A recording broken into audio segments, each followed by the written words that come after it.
Mesdames, Messieurs, bonjour et bienvenue dans cette revue de presse. Hier, mardi 25 février 2020, l'ancien président de la République, Nicéphore Dieudonné Soglo, s'est prononcé sur la commémoration des 30 ans de la conférence des forces vives de la nation. Occasion pour lui de faire le bilan et de relever les dérives du régime Talon, écrit l'Afrique en marche.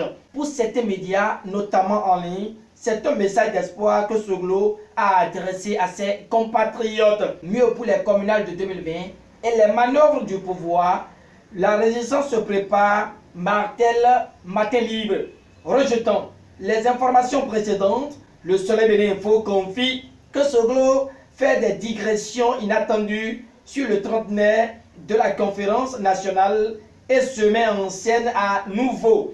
Habitué à enivrer l'opinion depuis quelques années de propos ne cadrant pas avec la sagesse qu'on devrait prêter à une personnalité de son rang, le journal de Hervé Alade étale que Nicéphore Dieudonné Soglo s'est une nouvelle fois illustré négativement. Avant de revenir sur quelques parties des messages de Soglo où il révélait que le président Patrice Talon croirait pouvoir mettre au pas la classe politique et les peuples du pays de Béanzin, Bioguera et Akaba, réputés pourtant pour leur turbulence et considérés jadis comme le quartier latin de l'Afrique francophone par l'écrivain français Mounier. La situation des gaz lacrymogènes tirés sur la doyenne d'âge de l'Assemblée nationale qui est aveugle Rosine Vieira Soglo, Boni Yahi et Soglo lui-même, le Soleil Bénin Info voudrait savoir pourquoi il y a tant de haine contre Patrice Talon. Mais le ridicule dans le message de Soglo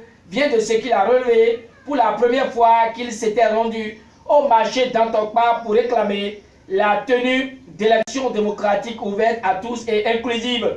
Comment un ancien chef d'État pourrait-il aller au marché pour prétendre régler un problème aussi sérieux, se demande le Canard.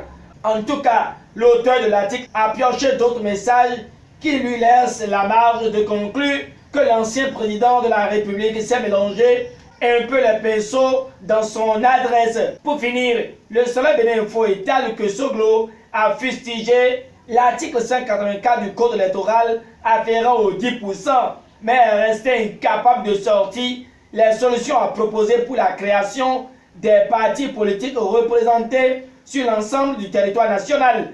L'autre chose que le journal dénonce est que le chef de la résistance n'a fait aucune proposition en vue de l'amélioration des réformes majeures enclenchées par le président Patrice Talon afin de mettre le Bénin sur l'autoroute du développement. La ville déversée sur le chef de l'État est afférente à l'exil volontaire de son fils Léadi, empêtré dans des affaires de corruption alors qu'il était maire de la ville de Cotonou.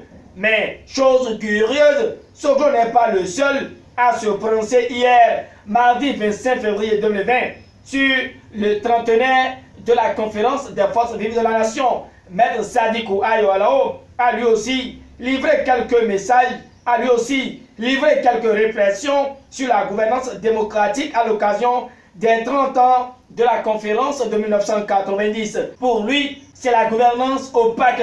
Poursuivant, il voit que dans un environnement de bonne gouvernance, la démocratie ne peut être assimilée au désordre. Pour terminer avec le message du président de l'ONG GEDES Afrique posté sur sa page Facebook, nous retenons que l'ordre apparent de la gouvernance solitaire fait momentanément des peuples moutons. L'écho info présent dans les kiosques ce jour opine également par rapport à l'offensive contre la conférence nationale de 1990 et s'exclame en manchette qu'il n'y a pas d'amalgame car la démocratie ne s'oppose nullement au progrès. La gouvernance, quelque contenu qu'on lui donne, se vit, se touche, se perçoit par les citoyens au quotidien. Osons alors prétendre quel est l'autre nom de la démocratie, évoque le journal de Gilbert Mekou. Avec le matinal, nous savons qu'une cinquantaine de fonctionnaires des douanes béninoises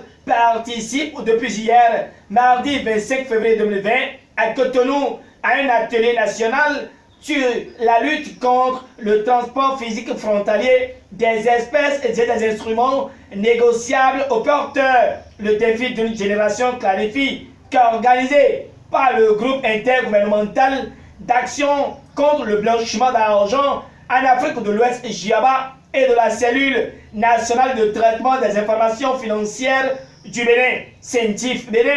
Cet atelier vise à outiller les disciples de Saint Matthieu pour la lutte contre le blanchiment des capitaux et le financement du tourisme. La nation confirme cette information et titre que c'est le renforcement des capacités des fonctionnaires de la douane et titre que c'est pour le renforcement de la capacité des fonctionnaires de douane que cet atelier se tient avec le quotidien du service public. L'aménagement de la Belge lagunaire est touché et une transformation spectaculaire s'observe, renchérit le canard.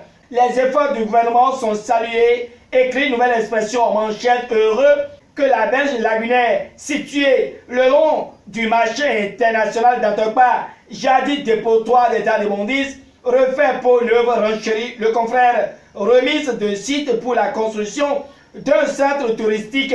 Bientôt, la réhabilitation du fort portugais à Ouidah, suivant nouvelle expression, près de 3 milliards de francs CFA, plus de 3 milliards de francs CFA pour réhabiliter le fort portugais de Ouidah, précise Libération. Si les 4 vérités confient que Daniel Eda, suite au dérapage verbal de Aboubakar Yaya à Parakou, appelle à combattre et à guérir ce mal qui n'est pas nouveau. Le nom de l'honorable David Kabibiokou est associé à un scandale dans le secteur de la microfinance au Bénin. Les clients de Siensec aux trousses de Biokou, rapporte le Soleil Bénin Info dans ses colonnes. Une sortie médiatique s'avère nécessaire pour mettre les pendules à l'heure, révèle GS et Communication. Fin de cette revue de presse. Merci de votre fidélité. Merci de l'avoir suivi. Au revoir et à demain.